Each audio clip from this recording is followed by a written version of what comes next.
हमने पिछली वीडियो में देखा था, पिछली वीडियो में हमने क्या यहाँ तक पहुँच गए थे कि दोनों मैसेज जोन से हैं ये इक्वल होते हैं, यानी कि ऊपर जोन सा है ये टेंशन जोन सी होगी, ये upper tension in the upper string is equal to दोनों के वेट के।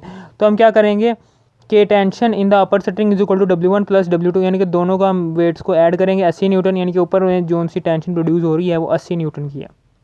ओके हो गया, समझ आ गई। अब हम क्या करेंगे 4.9 है, इसमें F1 is equal to 200 Newton है और L2 इज इक्वल टू, यानी कि एक फोर्स है, ठीक है। यहाँ पर F1 is equal to 200 Newton उसने दिया हुआ है, ठीक है ना, और F2 भी उसने दिया हुआ है कि 150 न्यूटन। इसमें क्या है, उसने दो फोर्सेस बताई हुई हैं और उन फोर्सेस का एक्सिस ऑफ रोटेशन से फासला उसने बताया हुआ है 10 सेंटीमीटर, यानी कि F1 का उसने फासला बताया हुआ है और F2 का उसने फासला नहीं बताया। Line of action of force से एक्सिस ऑफ रोटेशन तक का फासला उसने 10 सेंटीमीटर बता दिया है इस फोर्स का, लेकिन उसने F2 का line of action of force से एक्सिस ऑफ रोटेशन तक का फासला नहीं बताया। तो हम अब हमें पता है कि एक बॉडी पर अमल करने वाले तमाम टार्क्स क्या होते हैं, इक्वल होते हैं। एक बॉडी पर अमल करने वाले तमाम टार्क्स, जितने भी टार्क्स हैं, एक बॉडी पर अमल करने वाले तमाम टार्क्स का रिजल्टेंट इक्वल होता है। अब हम क्या करेंगे कि F1 L1 is equal to F2 L2 है, यानी कि हमने इक्वल बता दिया। क्यों बताया, क्योंकि F1 L1 जितना भी एक्सिस ऑफ रोटेशन, यानी कि जितना भी यहाँ पर फोर्स का गिरदशी असर, फोर्स के गिरदशी असर को हम टार्क कहते हैं ना, यानी कि जितना भी एक फोर्स है, फोर्स की गिरदशी असर, यानी कि फोर्स के गिरदशी असर है यहाँ पर, वो इसके फोर्स के गिरदशी असर के बराबर है, यानी कि दोनों तरफ का टार्क एक दूसरे के बराबर है। यहाँ पर मोमेंट आर्म का लफ्ज़ आया है, यानी कि एक्सिस ऑफ रोटेशन से एक्सिस ऑफ रोटेशन से line of action of force तक का फासला है, तो मोमेंट आर्म वाला फार्मूला लगेगा। और जब रेडियस की बात होगी तो फिर क्या कौन सा फार्मूला लगेगा, वो कपिल का फार्मूला लगेगा, ठीक है। जब रेडियस की बात होगी या डायमीटर की बात होगी तो कपिल आएगा, और जब मोमेंट आर्म की बात होगी तब कौन सा फार्मूला लगेगा, टार्क वाला, टार्क इज, ठीक है ना। तो torque is equal to FL is equal to FL, क्योंकि हमें पता है कि एक बॉडी पर जितने भी टार्क प्रोड्यूस हो रहे होते हैं वो एक दूसरे के बराबर होते हैं, ठीक है। अब हमें पता है ना, वो उसने बताया हुआ है, उसने बीच में बताया हुआ है कि ये बॉडी किस में है, इक्विलिब्रियम में। इक्विलिब्रियम की दूसरी शर्त कहती है कि एक बॉडी पर जितने भी टार्क प्रोड्यूस होते हैं वो एक दूसरे के इक्वल होते हैं, इसलिए torque 1 is equal to torque 2, torque 1 is equal to torque 2, torque 1 का फार्मूला होगा F1 L1 is equal to torque 2 का फार्मूला होगा F2 L2। तो F1 की कीमत दर्ज की और L1 की वैसे का वैसे रहने दिया, क्योंकि F1 की कीमत क्या है 150 न्यूटन, और ठीक है, और F2 की कीमत F1 और ठीक है ना, ये देखें F1 की कीमत क्या है जी 200 न्यूटन, ठीक है, और L1 जो सा है 10 को तकसीम करेंगे 100 से तो 0.1 मीटर आ जाएगा। फिर इसी तरह F1 है, ये है जी F1, ठीक है ना। इसी तरह F2 है, F2 में 150 न्यूटन इधर आ जाएगा और L2 ये आ जाएगा। अब चूँकि हमने L2 निकालना है तो ये जो सा है इधर मल्टीप्लाई हो रहा है, उधर जाके तकसीम हो जाएगा, 200 को मल्टीप्लाई करेंगे 0.1 तो तकसीम कर देंगे 150 से। अब हम क्या करेंगे, इन दोनों को मल्टीप्लाई करके इससे तकसीम कर देंगे तो हमारे पास ये आंसर आ जाएगा, ठीक हो गया। ये थोड़ा समझने वाला 3.10 में वो कहता है जी एक बॉडी है, ठीक है ना, वो स्ट्रेट है, यानी कि एक मैस है 10 kg का, 10 kg का मैस है जो ओरिजिन से जो मीटर रोड के सेंटर से जिसका फासला 20 सेंटीमीटर है वहाँ तक ये लटका हुआ है, ठीक है ना, यानी कि L1 is equal to 20 centimetre, इसको मीटर में कन्वर्ट किया तो 0.2 मीटर आ गया, इसको तो डिवाइड किया था 100 से। अब L2 इज इक्वल टू क्या है 50 सेंटीमीटर, अब 50 को डिवाइड कर देंगे। अब वो कह रहा है जी, वो उसने ये भी दिया हुआ है कि ये 1 मीटर है, यानी कि A से B तक का फासला क्या है। अब यहाँ पर डायमीटर की बात आ गई, उसने डायामीटर की बात की है, यहाँ पर कपिल लगेगा, कपिल वाला फार्मूला। ओहो, उसने उसने क्या किया,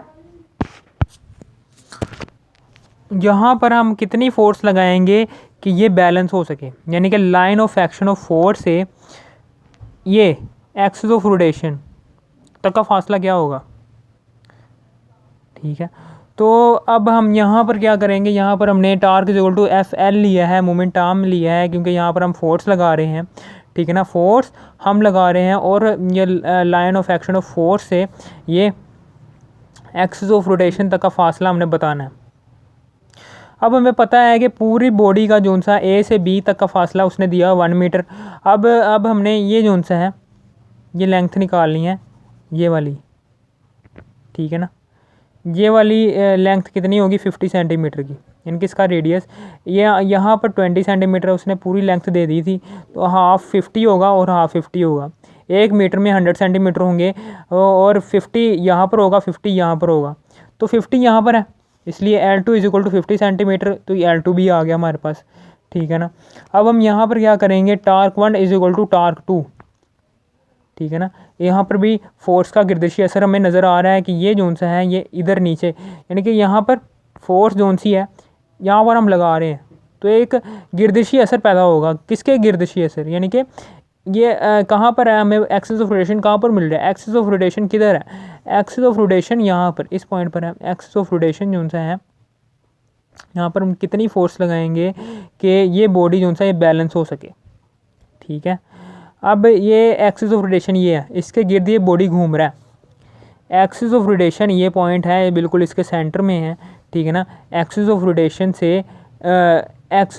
से यहाँ तक का फासला 20 सेंटीमीटर है, एक्सिस ऑफ रोटेशन से यहाँ तक का फासला 50 सेंटीमीटर है।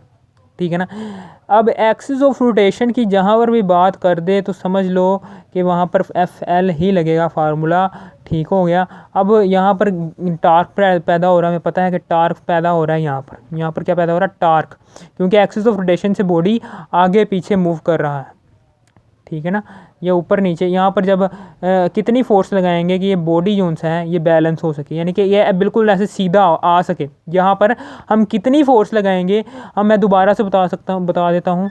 ठीक है ना, ये एक यहाँ पर एक बॉडी है, ये बैलेंस कैसे होगा, ये बैलेंस ऐसे कैसे होगा कि जब यहाँ पर मैस है वो 20 सेंटीमीटर के तक के यहाँ पर इसका ठीक है ना एक्सिस ऑफ रोटेशन से इसका फासला 20 सेंटीमीटर है और यहाँ तक 50 सेंटीमीटर है। ठीक है ना, चूँकि ये पूरी बॉडी की लंबाई 1 मीटर है, इसलिए 50 सेंटीमीटर इधर है, 50 सेंटीमीटर ही इधर है, इसलिए यहाँ से लेकर यहाँ तक का फासला 50 सेंटीमीटर होगा। और यहाँ पर 10 केजी वज़न है। ठीक है ना, वज़न है इसका 10 केजी इसने दिया हुआ है।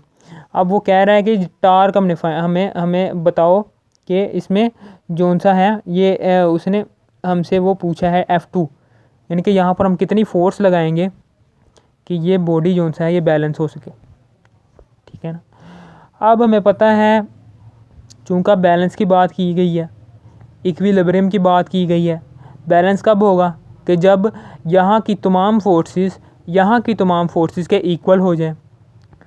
अब ये इक्वल कैसे होंगी, ये इक्विलिब्रियम की दूसरी शर्त से इक्वल होंगी। चूँकि यहाँ पर टार्क प्रोड्यूस हो रहा है, टर्निंग इफेक्ट प्रोड्यूस हो रहा है, एक बॉडी है वो टर्न हो रहा है, मुड़ रहा है नीचे की तरफ, फिर ऊपर की तरफ जा रहा है, नीचे की तरफ फिर ऊपर की तरफ, तो हमने यहाँ पर ठीक है ना इक्विलिब्रियम की दूसरी शर्त लगाई कि torque 1 is equal to torque 2। यहाँ पर टार्क 1 प्रोड्यूस हो रहा है वो टार्क 2 के इक्वल है, तो यहाँ पर F1 is equal to F1 L1 is equal to F2 L2, तो W is equal to mg। ठीक है, यानी कि F is equal to W is equal to mg, यहाँ पर F is equal to mg आ जाएगा, F इज इक्वल टू यहाँ पर भी mg नहीं आएगा क्योंकि यहाँ पर हमने F1 की बात की।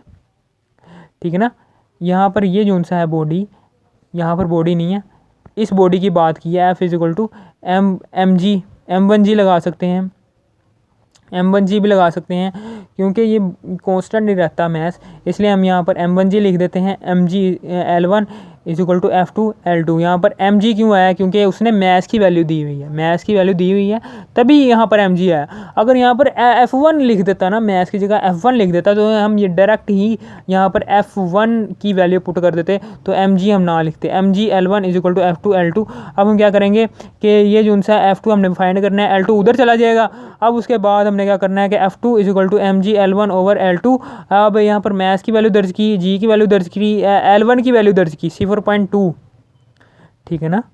मैस की वैल्यू उसने दी हुई है, जी की वैल्यू 10 है होती है, L1 जो सा है वो 0.2 मीटर होता है ओवर 0.5, L2 क्या है जी 0.5 है। तो अब उसके बाद हमने क्या करना है, इन तीनों को मल्टीप्लाई करेंगे ऊपर, इन तीनों को मल्टीप्लाई करने के बाद जो सा आंसर आएगा उसको 0.5 से तकसीम करेंगे तो हमारे पास F is equal to 40 newton आ जाएगा। ये हो गया हमारा चैप्टर नंबर 4 कंप्लीट।